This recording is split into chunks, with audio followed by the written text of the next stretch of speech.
Oi, pessoal, tudo bem? Começando a LESP Conecta de hoje, e olha que tema bacana por aqui. Um estudo avaliou a eficiência da filtragem de 227 tipos de máscaras vendidas aqui no Brasil. Olha, eu tenho aqui algumas comigo que são vendidas. Algumas falam que essa é a N95, depois a gente tira a dúvida. Tem aquela já de pano que todo mundo usa, né, com personagens. E tem aquela cirúrgica também que todo mundo compra. Será que está todo mundo comprando certo? Qual a eficiência dessas máscaras, não é? E o meu convidado de hoje vai me ajudar com essa questão. Ele coordenou, né, então, esse estudo lá do Instituto de Física da Universidade de São Paulo. Professor Paulo Artacho, bem-vindo ao Alesp. Tudo bem com o senhor? Tudo em paz. É sempre bom falar com você e com os telespectadores. Pois é, eu mostrei aqui para os nossos convidados, quem nos assiste, alguns modelos que a gente tem, né? Normalmente, né? Pondo para o lado de cá, essa aqui de pano que todo mundo começou a usar, né? Isso. E depois algumas são vendidas como se fossem a N95 mesmo. Esse estudo, então, professor, avaliou justamente essa questão da filtragem, o quanto, então, elas nos protegem, né? Qual foi o ponto de partida para esse estudo? Olha, o ponto de partida foi uma solicitação da USP, né, que queria ajudar na questão da pandemia no começo do ano passado, né, quando começou a recomendação do uso de máscaras em público, né, aquela época a gente conhecia muito pouco até do comportamento do coronavírus, etc. e tal. Hoje a ciência conhece muito mais. Então, a primeira questão que nos apareceu é: será que as máscaras realmente protegem a população? Protegem até que nível? Quais são as melhores máscaras? Quer dizer, se você usar uma máscara N95 ou uma máscara de pano, será que faz diferença? Eram dúvidas que a gente tinha e a ciência tem que responder a essas dúvidas. Foi assim que a gente bolou esse estudo, onde a gente mediu um número enorme de máscaras por quase um ano continuamente e chegamos a uma série de conclusões sobre a eficácia destas máscaras em prevenir a transmissão do coronavírus em público.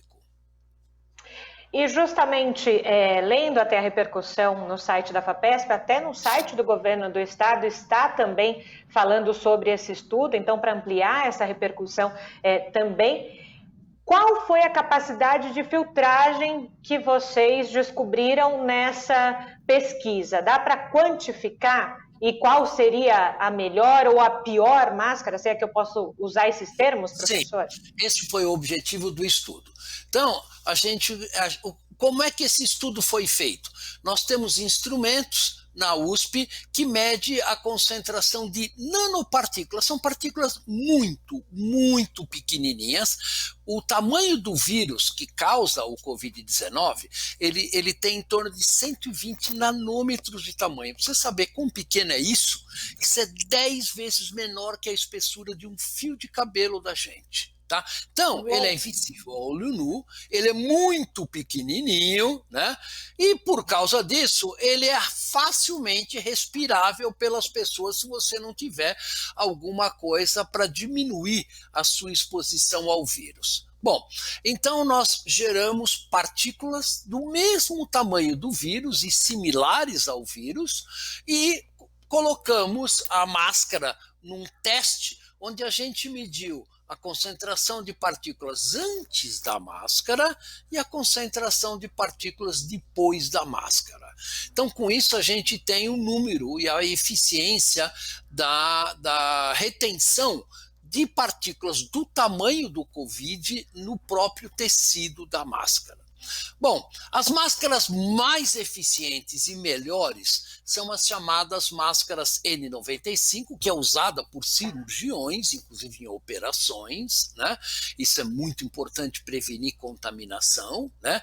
Estas máscaras, elas mostraram uma eficiência que vai de 95% a 98%, ou seja, elas retêm praticamente todas as partículas que você, porventura, respiraria que possa conter o vírus SARS-CoV-2 que causa a Covid-19. Então, essas máscaras são as mais eficientes, mas elas têm desvantagem. Elas são muito caras, né? E segunda desvantagem, elas não são, você não compra essas máscaras em qualquer lugar, por exemplo, numa farmácia ou na rua, né?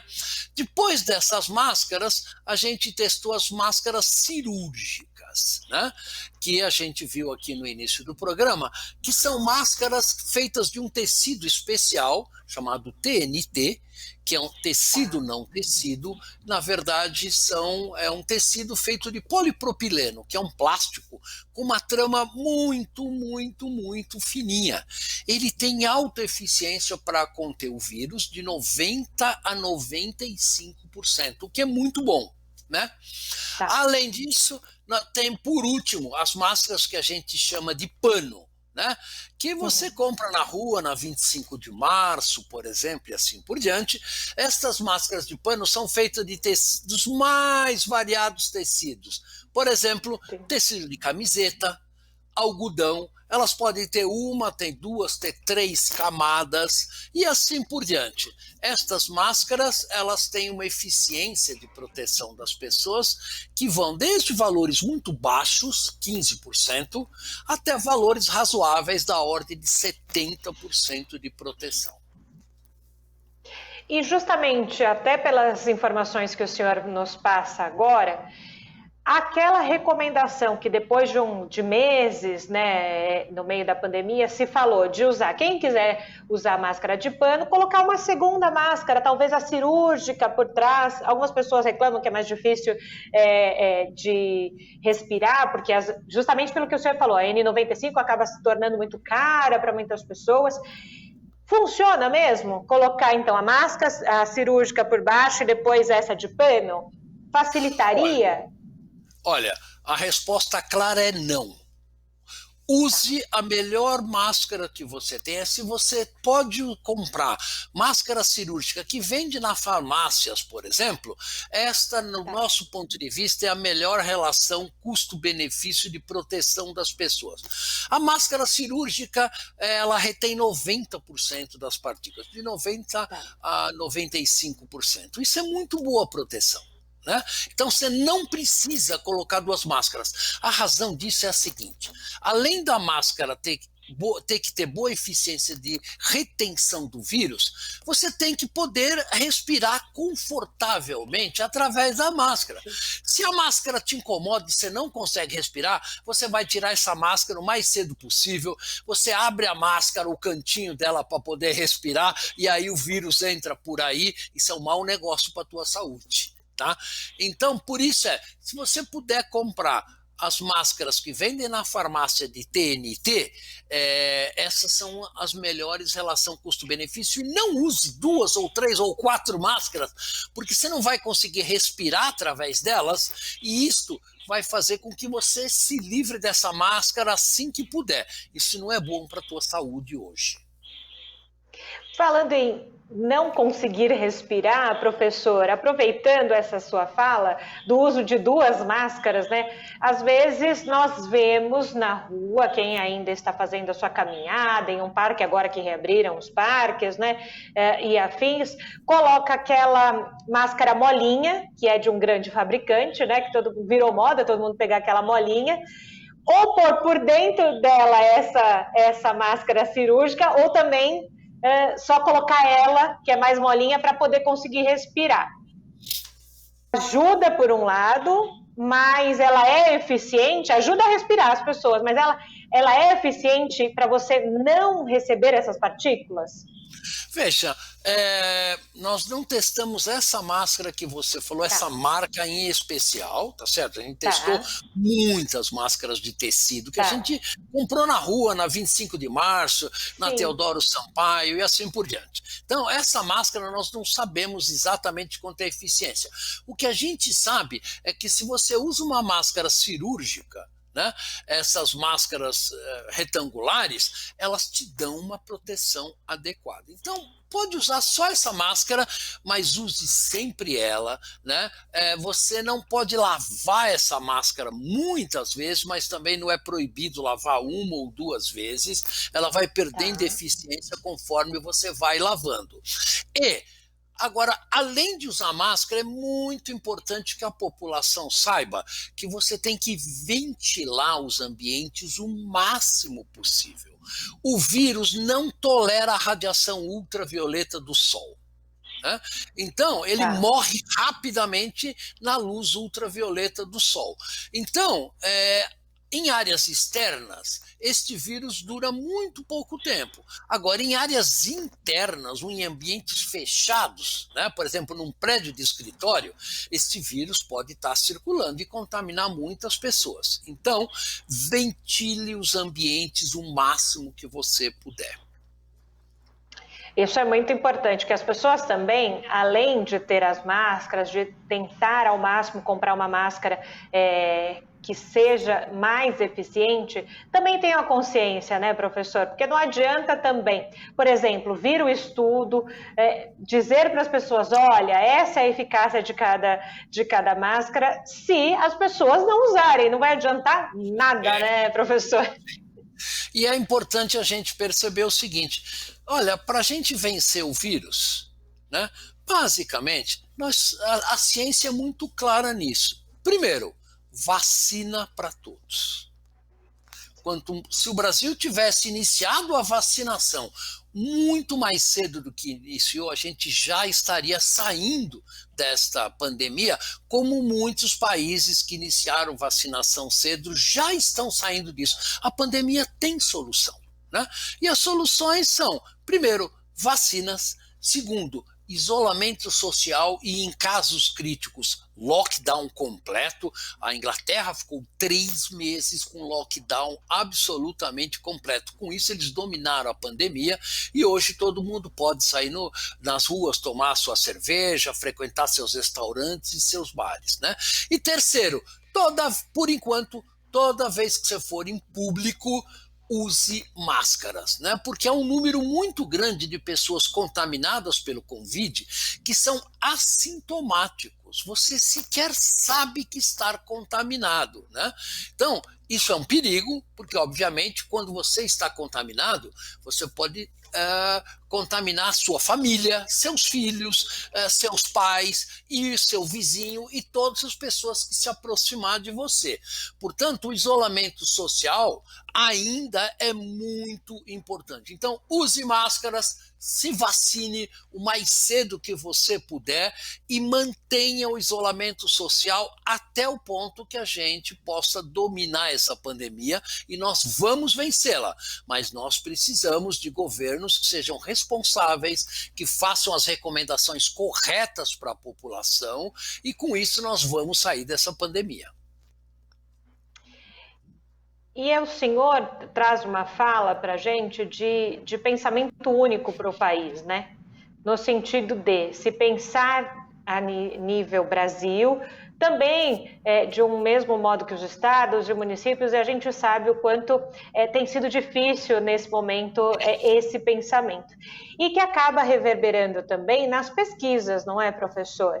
Né? A gente tem, por exemplo, um estudo que demorou aí, o senhor falou, né, mais de um ano analisando, se debruçando, o senhor coordenou esse estudo, toda uma equipe debruçada num estudo, que não é de um dia para o outro, o senhor acabou de falar, demorou um ano, né, e as pesquisas têm de ser contínuas, não é, professor? Não dá para começar, parar, depois recomeçar de novo.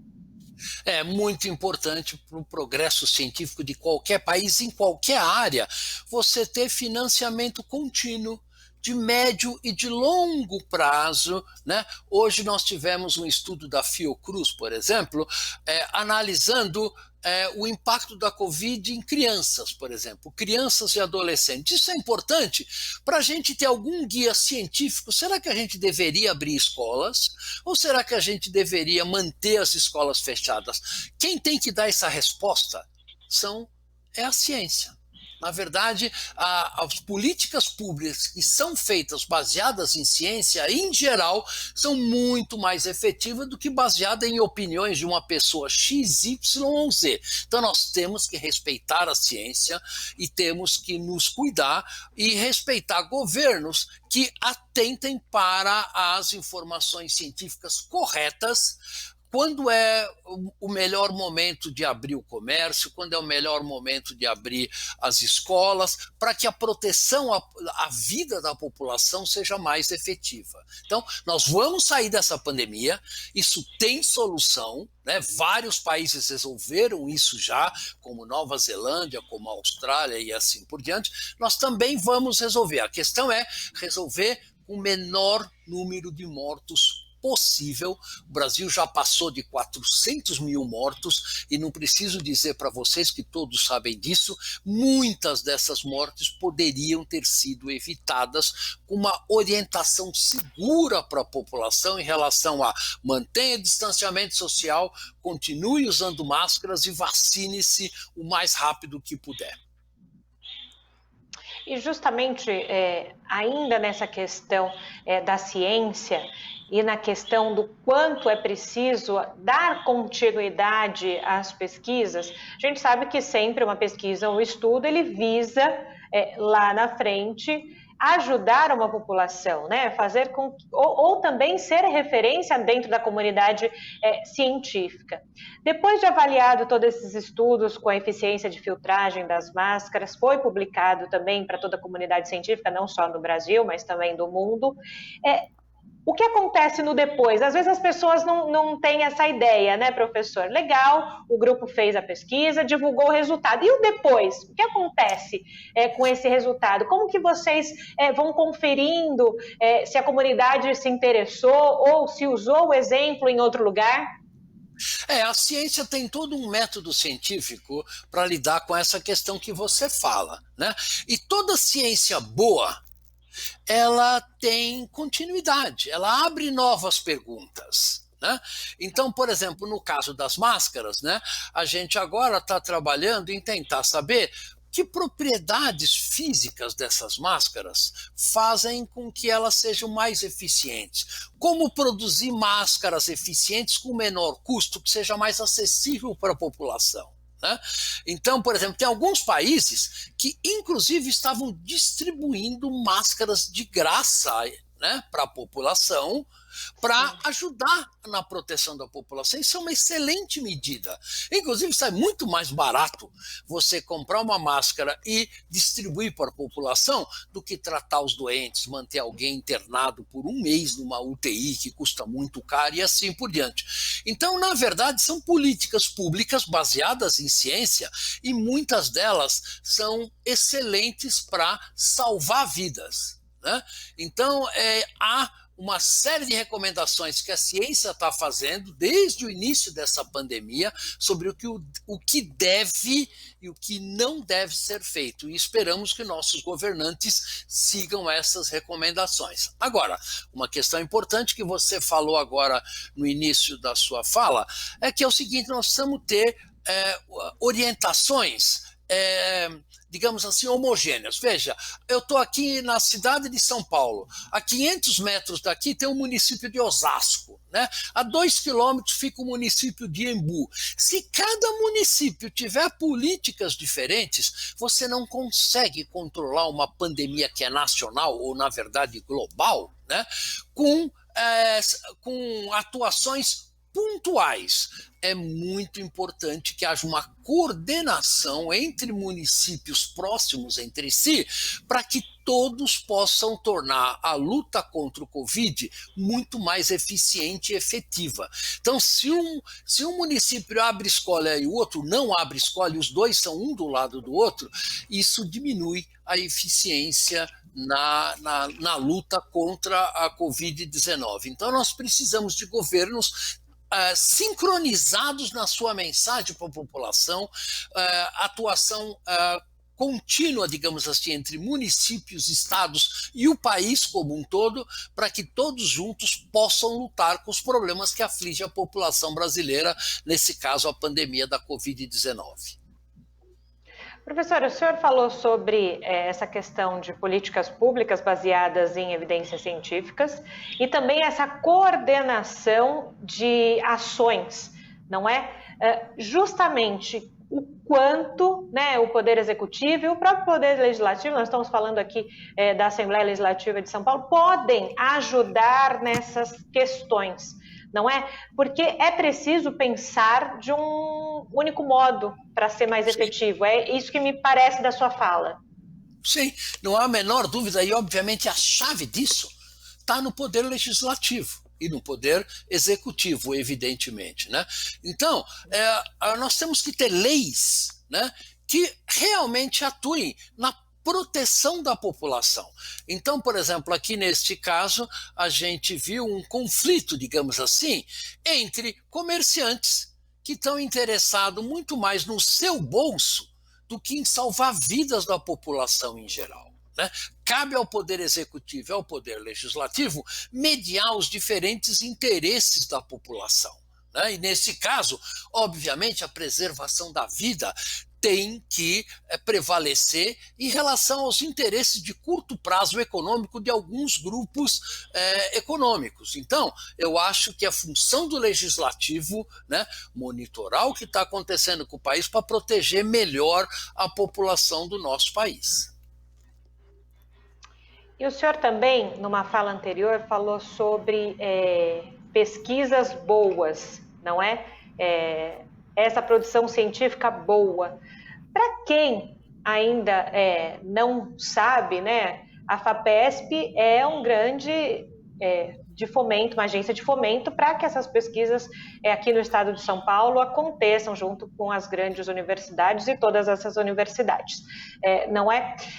A questão é o quanto as pessoas, depois da pandemia, começaram a valorizar mais a ciência brasileira. Olha, eu acho que não há a menor dúvida que agências de fomento como a FAPESP, CNPq e assim por diante jogam um papel fundamental no desenvolvimento hoje de qualquer país. Sem ciência, você fica dependendo da opinião do fulano de tal, do beltrano, do ciclano, e você não sabe qual realmente opinião você deve seguir. Não é uma questão de opinião. Ciência tem um método, né? Então você faz uma série de experimentos científicos e você chega a conclusões que você tem obrigação como cientista de passar para legisladores, né, da Assembleia Legislativa ou diretamente para o Poder Executivo para emitir portarias que levem em conta a ciência. Então isso é fundamental e essa pandemia mostrou que no nosso planeta, sem ciência, nós vamos ter muitos milhares de mortos adicionais que poderiam ser facilmente evitados se a ciência fosse respeitada. Então, por exemplo,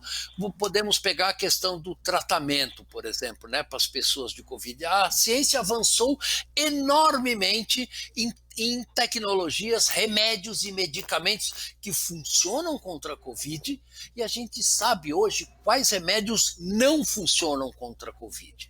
Quer dizer, agora cabe aos nossos governantes, digamos assim, recomendarem e fomentarem o uso das técnicas que obviamente têm base científica. Isto faz uma diferença entre morrer ou viver, entre ter milhares de mortos ou ter milhares de pessoas prontas para voltar ao trabalho e recuperar a economia do país. Perfeito, professor. A gente está praticamente nos minutos finais do Alesp Conecta. Primeiro, agradecer ao senhor e à sua equipe, né, por ter se debruçado não só diante desse estudo que hoje a gente falou aqui no Alesp Conecta, mas também pela produção científica. A gente sabe que eu falei da população reconhecer mais, porque às vezes as pessoas não têm a ideia. Pesquisador é aquele que vai ficar trancado dentro de uma salinha, né, compilando dados e afins, e as pessoas, me parece que nessa pandemia, valorizaram e entenderam melhor, né, o que é o ser cientista no Brasil. E parabenizá-lo, né, por todos esses anos de contribuição, né, para a ciência brasileira. Não sou eu que tenho que ser como é que você diz? Também, né, professor? Mas, na verdade, é toda a sociedade brasileira que apoia a ciência. Afinal, todo o trabalho científico da FAPESP é pago pelo contribuinte. E é a ele que nós temos que retornar resultados úteis para ele, para o contribuinte paulista ou o contribuinte brasileiro. Então, na sociedade do conhecimento que a gente vive hoje, ciência é mais do que essencial. Ciência é o motor do desenvolvimento. né? Então, esperamos que o Estado de São Paulo continue investindo pesadamente em ciência como faz hoje, porque esse é o futuro da humanidade. Né? Do outro lado, nós temos o obscurantismo, nós temos o achismo, nós temos o palpite do fulano, do belclano e do ciclano, que causa desperdício de recursos, causa morte de pessoas, causa atraso no desenvolvimento econômico, causa desemprego e assim por diante. Então, a nossa sociedade precisa sim e vai precisar cada vez mais de ciência. Perfeito, então eu agradeço mais uma vez, então, professor, pela sua contribuição aqui ao Alesp Conecta e portas e rede aberta, né, aqui da rede Alesp para o senhor, tá bom? Eu é que agradeço, hein? Obrigado pela atenção, gente. Tchau, tchau. Você que está em casa já sabe, né? Pode rever esse programa na nossa programação da Rede Alesp e também lá no nosso canal do YouTube. E a gente se encontra em outro momento por aqui. Tchau!